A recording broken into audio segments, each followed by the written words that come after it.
मेरा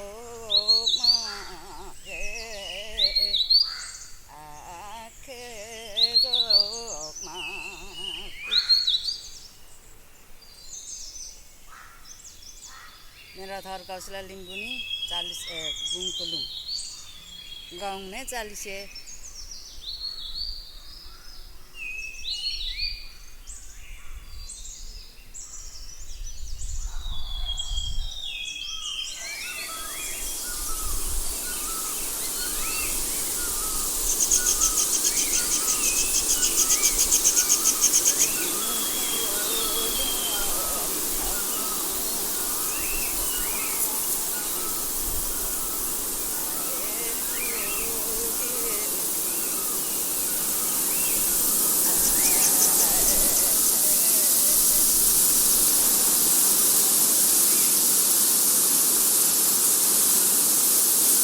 समय और इतिहास के ऊपर हमारा अतिक्रमण जारी है।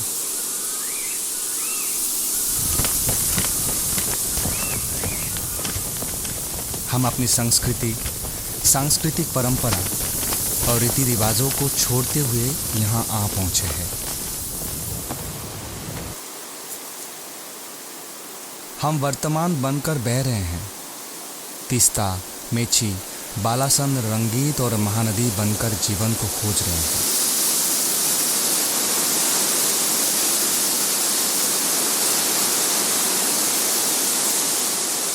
मनुष्य पहाड़ी ढूंढ बनकर चारण वाली नदी और छोटी सरिता तैरकर ढालों पर लुढ़कते हुए जंगल और झाड़ी को छींटते हुए दो शाम का भोजन जुटाने के लिए तथा निश्चिंत होकर एक नींद सोने के लिए परेशान होकर भटकते रहे हैं।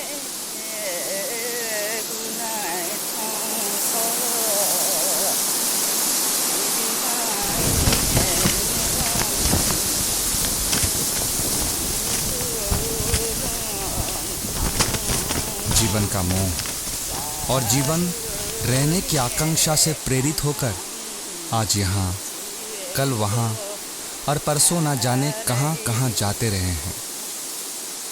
एक एक कदम में जीवन का आग्रह और अन्वेषण रहा है। तीस्ता का पानी इसी प्रकार मतमेला बना हुआ है। हमारे अस्तित्व का शिलान्यास इस प्रकार हुआ है।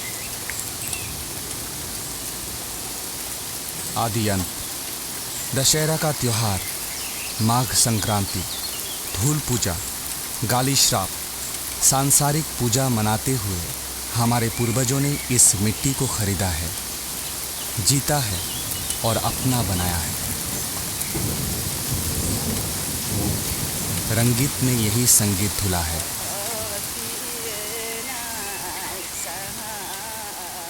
शायद सभी मानव, हून, यहूदी, अंग्रेज, नेपाली विश्व बंधुत्व की खोज में हैं।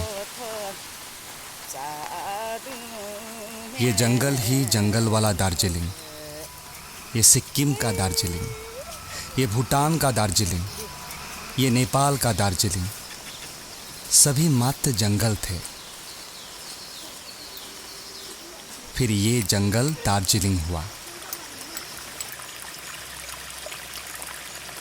गाय, भैंस, भेड़, बकरी का बथान होने के कारण लिंबू, खाम्बू, लामीछाने और तुंगा गुरुंग, खड़का क्षेत्री, लेप्चा और शेरपा पहाड़ी दर्रों में नौकरी खोजते आए, गौशाला बनाए और फिर घर बनाकर रहने लगे।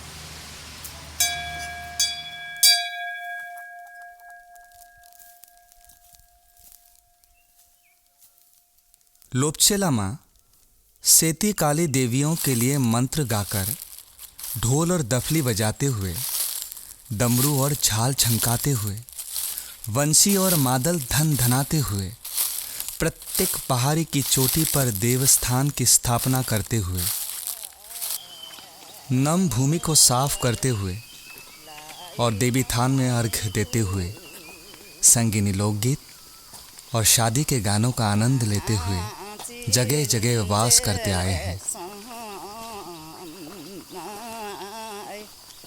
लाई नै ठुलो साखे सँगमा भे आखे जोगमा भे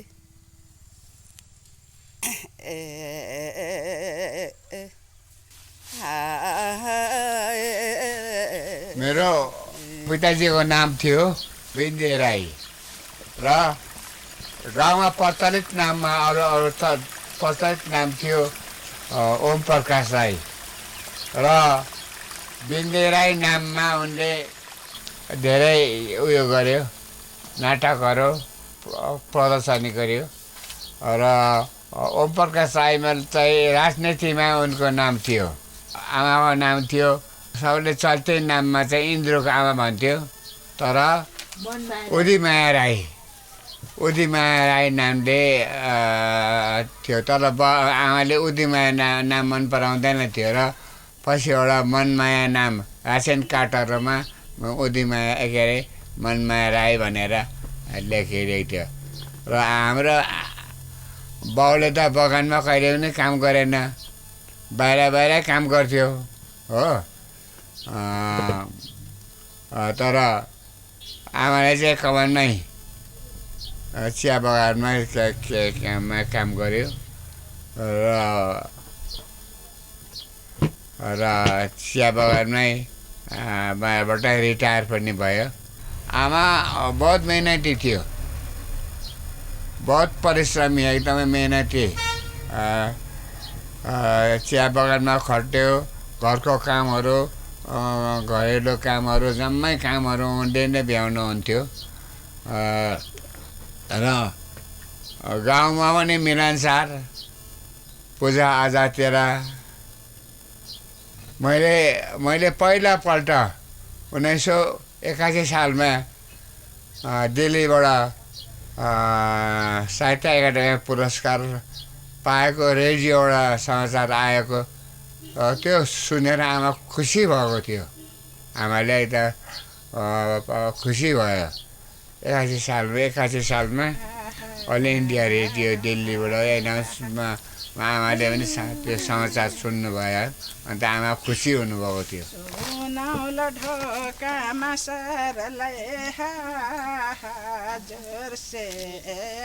धेरै कथाहरूमा मैले आमाको नामहरू हालेको छु उपन्यासमा पनि हालेको छु आमाको नामहरू र कतिवटामा चाहिँ कथाहरूमा पनि आमाको नाममा आमाको जुन परिश्रम थियो मेहनत थियो काम गराइमा जुन कुरोमा त्यो कुरोहरूलाई मैले उपन्यासमा कथाहरूमा हालेको छु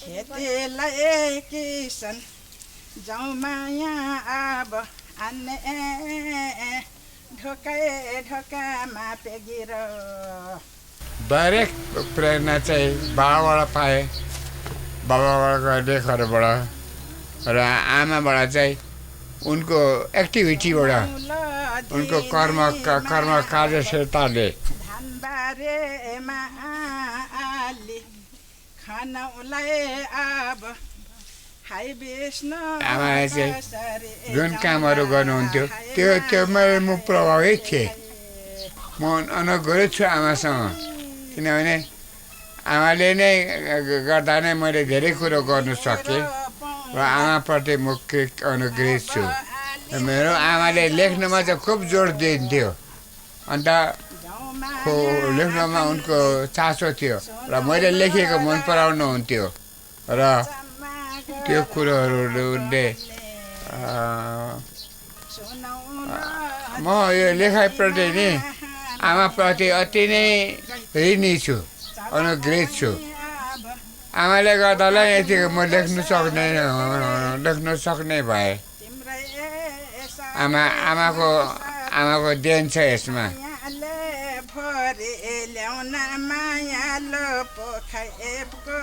ये दार्जिलिंग का एक संपूर्ण और ठोस इतिहास नहीं है। नेपाली इतिहासकार लोग दार्जिलिंग को चयन कर समग्र रूप में तथा शोध कार्य कर एक पुस्तक के आकार में ढालने का श्रम और साहस अब तक नहीं कर सके हैं। यह हमारा दुर्भाग्य है। इस बार अपने इस दार्जिलिंग को पीछे मुड़कर देखने की मेरी इच्छा हुई। पूर्वजों की समाधियां खोजने की लगन लगी। उनके पुनः जागृत जीवन की समस्या और दार्जिलिंग की कथा की खोज करने की कामना जगी। साधन, प्रमाण और साधना के अभाव के बावजूद मैंने साहस नहीं छोड़ा। दार्जिलिंग के तेज ढालों, पहाड़ों, झाड़ियों, शहरों तथा गांवों में हर जगह घूम घूम कर पूर्वजों की समाधियां झकझोरते हुए भी कष्टपूर्वक नए क्षितिज की खोज हेतु उन्हें यहां बचा कर रखा है।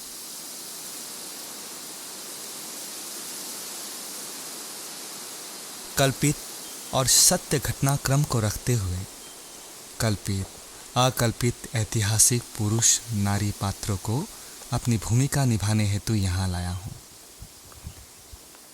हो सकता है कहीं मैंने अन्याय करते हुए उनके ईमानदार चरित्रों में कलंक लगाया हो, भूल की हो, लेकिन ये उपन्यास है, इतिहास नहीं। ये समझकर क्षमा कर देंगे।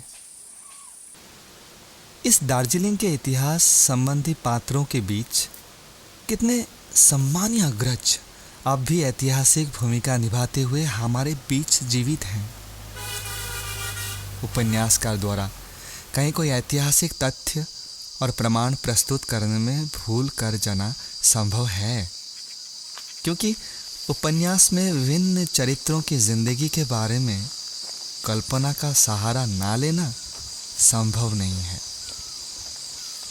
इस दार्जिलिंग के निर्माण में, शहर को इस रूप में लाने में हमारे पूर्वजों ने कितनी और कैसी बड़ी भूमिका निभाई है, इसका संक्षिप्त अवलोकन करने की चेष्टा मैंने की है।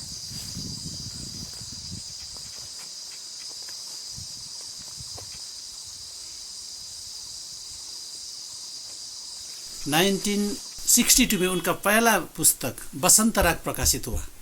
वो गुरुबथान नेपाली साहित्य प्रकाशन से हुआ, गुरुबथान से प्रकाशित, शॉर्ट स्टोरीज था। बाद में 64 से 70 तक उनका कम से कम 12 novel, 12 novels came out, publish हुआ। भारतीय साहित्य में अकादमी पुरस्कार जिन किताब को मिलती है, जिन पुस्तक को मिलती है, आप वहाँ से अंदाज़ा लगाइए कि ये किस हाइट का होगा। दार्जिलिंग का जो गोरखा जातियों का अतीत का कथाएं, भविष्य का सूचना है, वर्तमान प्रेजेंट का संघर्ष भी है इसमें। इसलिए ये नोवेल त्रिकालदर्शी नोवेल है। पास्ट को भी कुछ रिफ्लेक्ट करता है, प्रेजेंट को भी, फ्यूचर को भी कुछ इंडिकेट करता है, इंडिकेशन।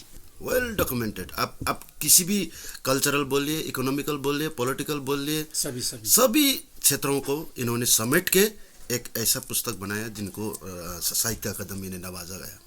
इन्होंने कॉलेज रेगुलर नहीं कभी नहीं अटेंड किया। बहुत संघर्षपूर्ण जीवन व्यतीत किया इन्होंने। मैट्रिक तक, क्लास 10 तक उन्होंने पुष्परानी स्कूल में उनकी शिक्षा समाप्ति के बाद में सब प्राइवेट एमए तक का अध्ययन किया। ये विशारद थे हिंदी के, बीटी भी किया था, टीचर ट्रेनिंग, एमए तक का इन्होंने अध्ययन है। इनका बहुत बढ़िया अध्ययन था इंग्लिश का, हिंदी का, बांग्ला का ना।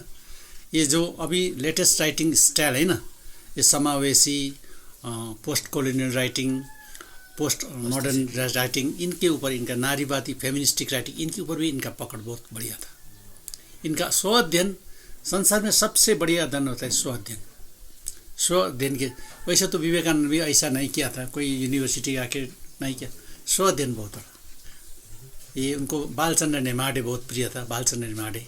और वो ये यथार्थवादी भी है, वो प्रैक्टिकल। ये टी गार्डन का ये जो देख रहे हैं आप, घूमती महानदी से थोड़े देर में, वहीं पे इनका जन्म हुआ है, वहीं ब्रॉट अप। तो उनका फ्लेवर इनका किताब में मिलता है, इनका उपन्यास में मिलता है, और जो भी इनका कृतियां हैं उसमें वो फ्लेवर सब मिलता है। तो स्पेशली नई क्षितिज का खोज जो है, ये landmark of Nepali literature, landmark, outstanding contribution. Gorkha community में सभी वर्ग का एक सामूहिक मिलाप है, उसमें इन लोगों का टेम्परामेंट कैसा रीस झोंक प्रस्तुत करता है, कैसे दयाशीलता है उसको प्रस्तुत होता है, और डिसीजन मेकिंग जल्दी में कैसे डिसीजन लेना पड़े, वो उन लोग का बहुत मिटिक्युलस ऑब्जर्वेशन किया है इसमें।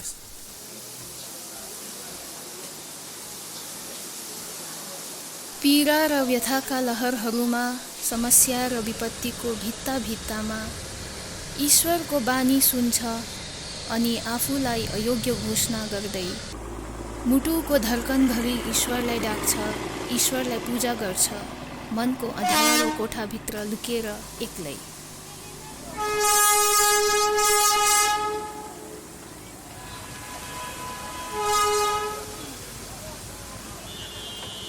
यसरी मान्छेले जितेर पनि कहिले जितेन, मान्छेले कहिले जित्न सकेन र इतिहास बन्छ, मान्छे उपहास बन्छ। प्रत्येक युग मान्छे हार्छ।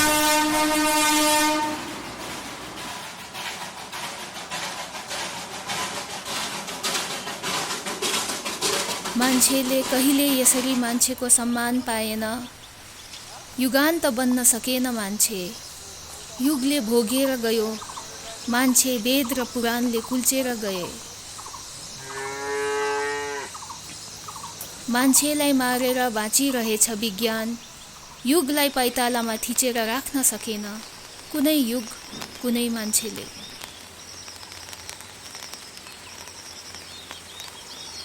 आफूलाई पर उभ्याएर हेर्दा एटिट्युड वहाँका उनका जो, उसके बाद उनका एट्टी में प्रकाशित अक्टोपस खंड, अक्टोपस तो समझते हैं हम ना, समुद्र जीव, अक्टोपस खंड काव्य है उनका, एपिक है अक्टोपस। उसके बाद आफूलाई ये एटिट्युड का मैंने बोला ना, उसके बाद था दूसरा आफूलाई पर उभ्याएर हेर्दा, इसका मतलब समझते ना, my self, keeping far away from my self.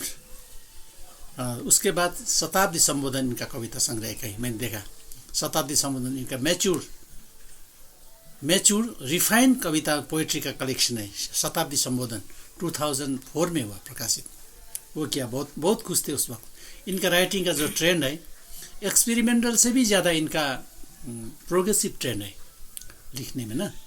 इसके बाद असित सर ने ये भी किया कि चिन्हारी की खोज डिकेड्स बाद में आ गया, दशक बाद में आ गया, लेकिन नया चित्र की खोज जो वहाँ का पहले साहित्यिक कृति है, वो साहित्यिक कृति में हमारा इतिहास, चाय बगान का इतिहास and after all Darjeeling settlement का इतिहास वो उसमें प्रस्तुत हुआ है।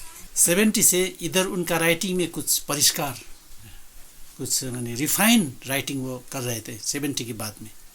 तो 78 में उन्होंने लिखना शुरू किया। ये उनका जो नोवेल है, इसका नाम था नया क्षितिज का खोज। ये गिद्धे पारा जो पहाड़ है ना गिद्धे, उसमें बेस किया गया नोवेल है। माई नेम इज रेड जो नोवेल है, आपको मालूम है ना, औरंग पामुक का जो इस तरह का नोवेल है। अगर ये अनुवाद होता तो, नया क्षितिज खोज अंग्रेजी में अनुवाद होता तो, फ्रेंच में अनुवाद होता तो, जर्मन में अनुवाद होता तो बहुत कुछ हो सकता। आँखाको त्यो गाजलुमा, आँखाको त्यो गाजलुमा बैशाको रेखा छ, पुछिदिउला पछौरीले है, पुछिदिउला पछौरीले है।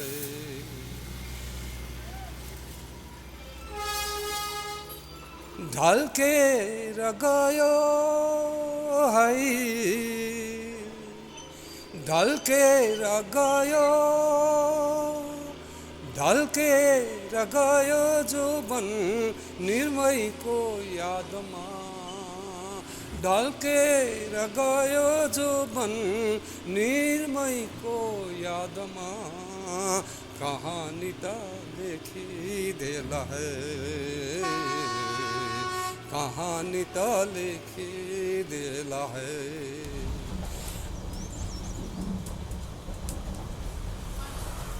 1879 का समय रेल की लाइन बिछाने का तेजी से काम शुरू हो रहा था। फ्रैंकलिन प्रेस्टिस साहब ने सिलीगुड़ी तक आई रेल लाइन को गोंदरी बाजार तक पहुंचाने के विचार से लेफ्टिनेंट गवर्नर एडन साहब के पास आवेदन पत्र दिया। उसी आवेदन के आलोक में सरकार का आदेश हुआ, काम प्रारंभ किया जाए। सड़क के किनारे किनारे 2 फुट चौड़ी रेल लाइन बिछाने का काम शुरू हुआ। मने छेत्री और दले मगर भी 3 धारा में आकर रेल का रास्ता बनाने के काम में लग गए। मार्च 1880 यथाशक्ति जोर लगाकर 3 धारा तक रेल की लाइन बनकर तैयार हो गई। अब इसका उद्घाटन करने के लिए दिल्ली शहर से वाइसरॉय लॉर्ड लिटन आएंगे।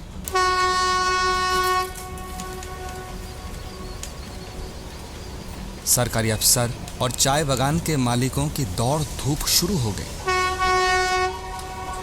हर चाय बागान के साहब लोगों ने रास्ते को साफ कर दे, जंगल काटने और जगह जगह तोरण द्वार बनाकर सजाने के लिए कूलियों को भेज दिया।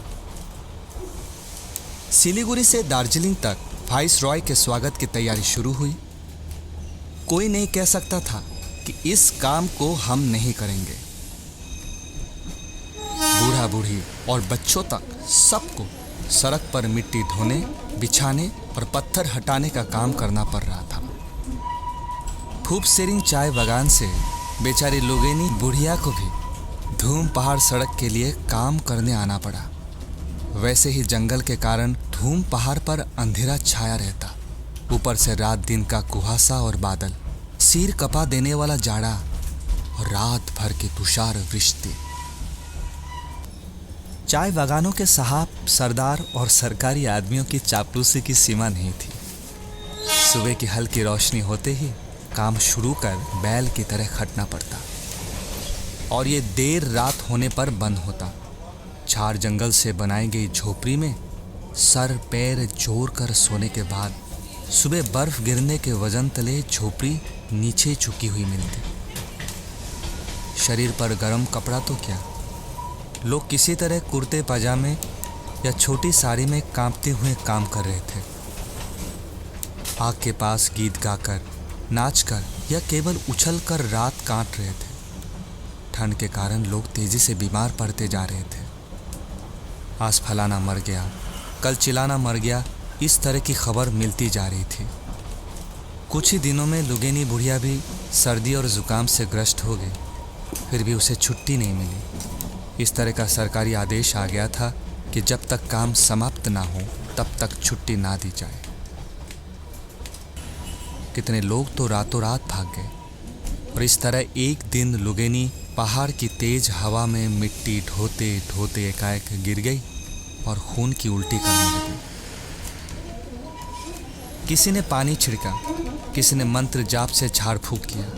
देवी देवताओं को चढ़ावा कबूला गया, लेकिन किसी तरह भी ये दलदल बनी जमीन जैसी बुढ़िया की होश वापस नहीं आई। बेचारी लुगेनी निर्जन जंगल में बिना किसी पारिवारिक व्यक्ति की मौजूदगी के मर गई। यहाँ काम करने वाले उसके जाति के लोगों ने उसे जंगल में गाड़ दिया। शाम को लुंगा बूढ़ा खिसटते खिसटते आया और कब्र की मिट्टी को गले लगाकर डहारते हुए रोने लगा। सभी ने समझाया बुझाया, लेकिन लुंगा बूढ़े के हृदय की व्यथा कोई दूर ना कर पाया। रोते रोते उसकी आवाज़ भी सुस्त पड़ गई। उसकी दुर्व्यवस्था देखकर सभी की आंखें भर आई। दूसरे दिन लुंगा का मृत शरीर बुढ़िया की कब्र के बगल में गुरांस के पेड़ से झूलता पाया गया।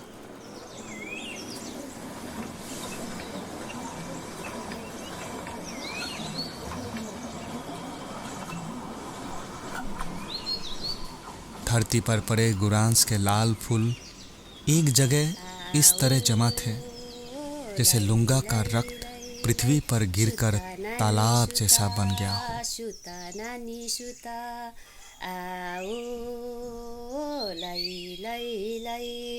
दुदु मम हम दुदु मम हम आओ नानीको बाबा खोइ नानीको बाबा खोइ आओ लै लै लै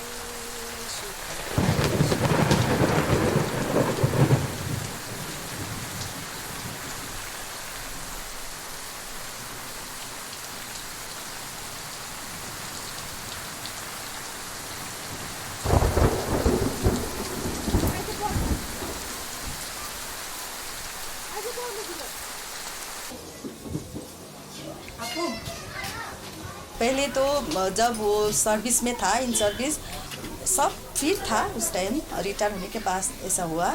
तो पहले तो इतना वो सब किचन में खाना बनाता था, वो अभी तक वो दिसंबर के तक भी वो सिर्फ खाना बना के खाते थे, सब फिट था। लिखने लिए वो रात जब भी उसका नींद ख़त्म हो जाते हैं ना, तब उठ के पढ़ते थे, लिखते थे, गाना भी गाते थे, वो लिखते भी थे। वो बहुत ज़्यादा सोशल करते थे। स्पेशली जब भी वो नींद से बाहर आ जाते हैं ना, तब वो नींद नहीं लगा तो लिखने पढ़ने कंटिन्यू ऐसा है। उसका एग्जैक्ट टाइम ही नहीं होता था। वो उसका रूम अलग है ना, तो जब भी उसका मन चाहे लिखते थे, पढ़ते थे। तो सिर्फ खाने के लिए नीचे आते थे। 25 से ज़्यादा वो क्लोज था ना। जब मैं ड्यूटी जाते थे, नाइट ड्यूटी ऐसा, तो सब बच्चों का देखभाल खुद मेरा फादर इन लॉ करते थे। जितना भी घर का प्रॉब्लम ऐसा है ना, सब में वही सॉल्व करते थे। और नाइट ड्यूटी में गए तो बच्चे के साथ वही सोते थे। वो खाने के लिए बच्चे को क्या चाहिए, उसको क्या पसंद है और क्या पसंद का खाना बनाऊँ। जब मैं खाना वो ड्यूटी जाते थे तो सब वही बना के देते थे। मेरे से अच्छा वो चटनी ऐसा वगैरह बाजे फादर इन लॉ, वो ना वो बहुत इंटरेस्ट था खाना बनाने में। उसको आता भी था वैराइटीज़ खाना बनाने के लिए। जब बच्चा छोटा था तो बोलता था, तुम्हारा वो आंटी और तुम्हारा फादर को भी मैं ऐसा करके बड़ा किया है, और फिर तुम लोगों के लिए फिर मैं ऐसा करने लगा हूँ करके ना। सुबह होके उठ के फ्रेश कराना, ब्रश कराना, सब ना वो करते थे।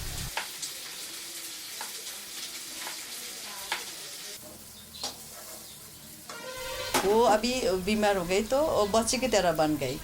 हम लोग बोलते हैं ना, सब आपका ऐसा हाथ ठीक है, आप कुछ भी भुलाई नहीं ना, तो सब नहीं मैं बीमार हूँ ऐसा करके बच्चों की तरह बन गई ना पहले से। हेलो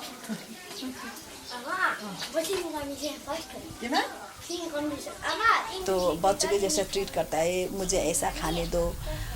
यहाँ सामने आगे कैंटीन है, वहाँ से जो बनता है सब लेके दो ऐसा।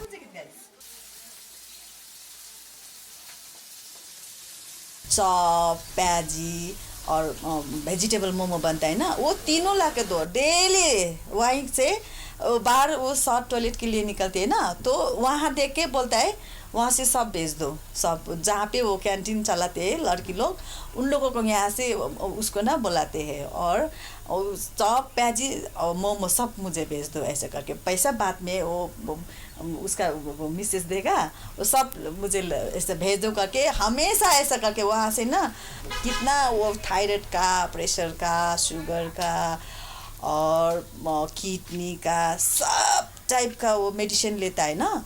तो उसका फीलिंग्स क्या है, मेरा इतना सारे बीमार है तो मैं जल्दी मर जाऊंगा। हाँ, इसीलिए वो बोलता है वो उसका ग्रैंड डॉटर को टीनेजर में वो कैसा होगा वो देखने का है, उसका ना मन है ऐसा करके ना।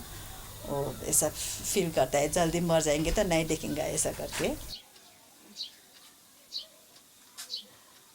अभी ग्रैंड सन को ऐसा मतलब ये लड़का बड़ा होने तक मैं रहूँगा या नहीं ऐसा करके ऐसा बोलता है फिर अभी उसका।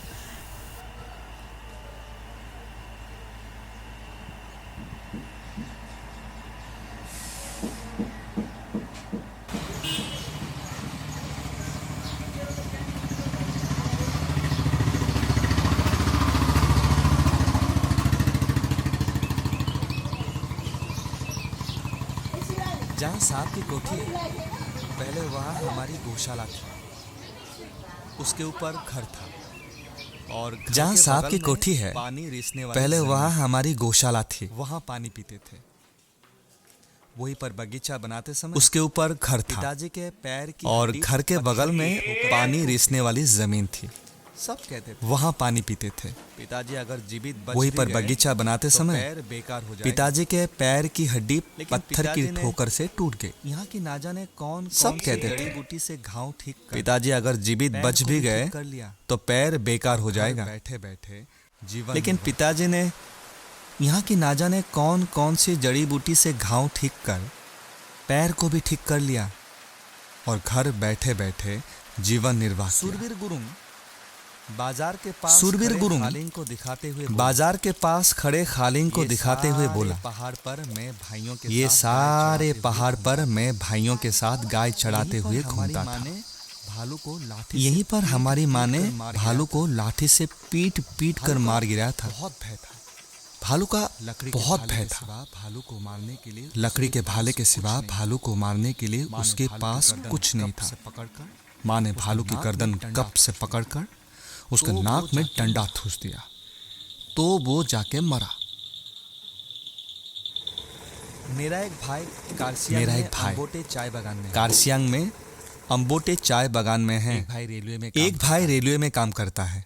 सब कहते थे वो 3 धारा में रहता है। मैं बाजार में आकर बसे एक साहब के यहाँ बैरा बना हूँ।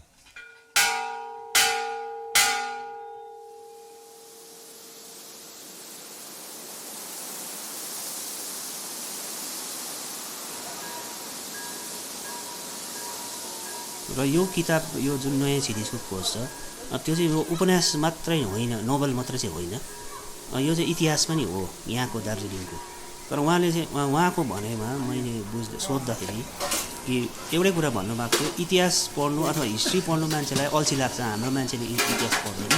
तर हाम्रो मान्छेलाई इतिहास पढाउनुको लागि चाहिँ यो साहित्यको सहारा लिएको मैले भन्नुभएको थियो।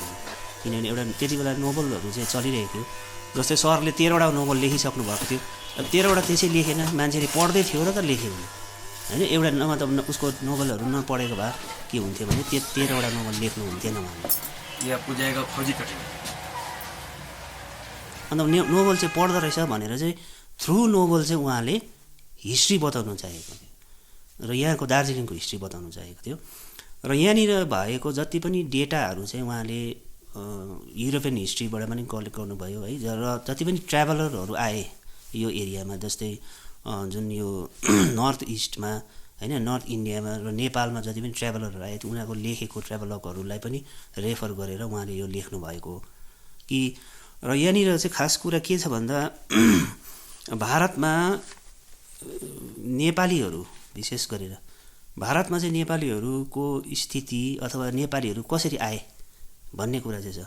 जस्तै अन्य अरू भारतमा थुप्रै जात जातिहरू आएर बसे होइन, त्यो उनीहरूको आफ्नो आफ्नो एउटा के छ भन्दाखेरि यसरी आएको त्यसरी आएको भन्ने छ, कसै यहीँ थियो भन्ने पनि छ। तर अन्त त्यस्तै कुराले चाहिँ भारतमा चाहिँ नेपालीहरू चाहिँ कसरी आए, कसरी बस्नु थाल्यो भन्ने कुरालाई चाहिँ उहाँले जनाउनुको लागि चाहिँ यो लेखेको। रामसाइली छेकन मारी दुवाली त माछा मारी हुर्रा, रामसाइली छेकन मारी दुवाली त माछा मारी हुर्रा, लेक लेग हिँड्ने लेग मिर्गा कसले परेछ। मेरो पिताजी पनि नाटककार हुनुहुन्थ्यो। गाउँमा यो घुम्ती कमानमा प्रशस्त नाटकहरू उनले प्रदर्शन गरेका छन्। आफै लेखक हुनुहुन्थ्यो अनि नाटकको निर्देशक उनले कविता पनि लेख्नुहुन्थ्यो। उनले लेखेको कविताहरू अझै पनि छ र नाटकहरू पनि छ। उनले लेखेको नाटकहरू पनि मैले कतिजनालाई अरू उनले लेखेको नाटकहरू अरूलाई दिएँ।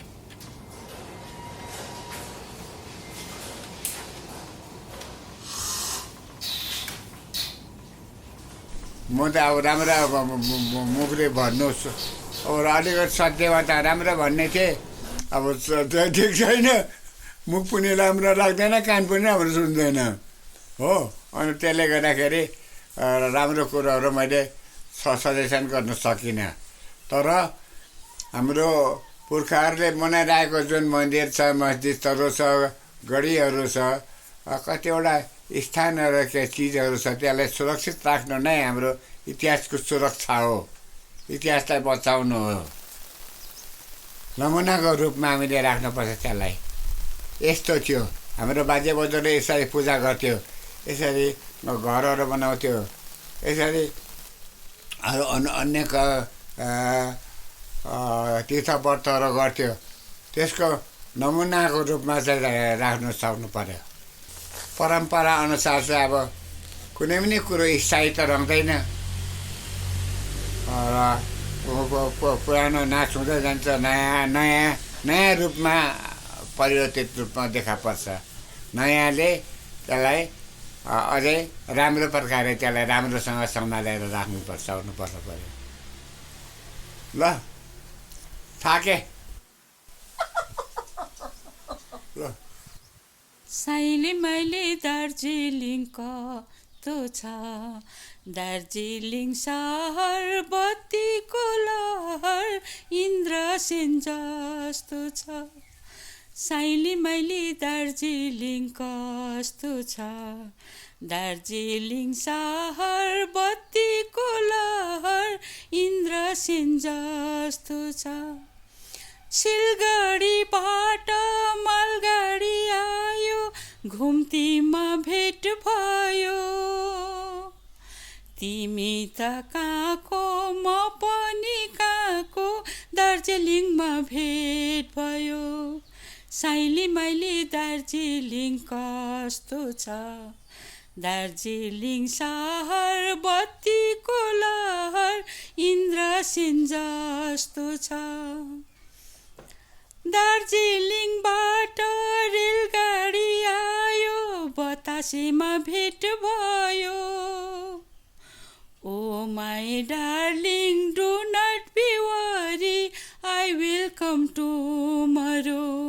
साइली मैले दार्जिलिङ कस्तो छ, दार्जिलिङ सहर बत्तीको लहर इन्द्रसेन जस्तो छ।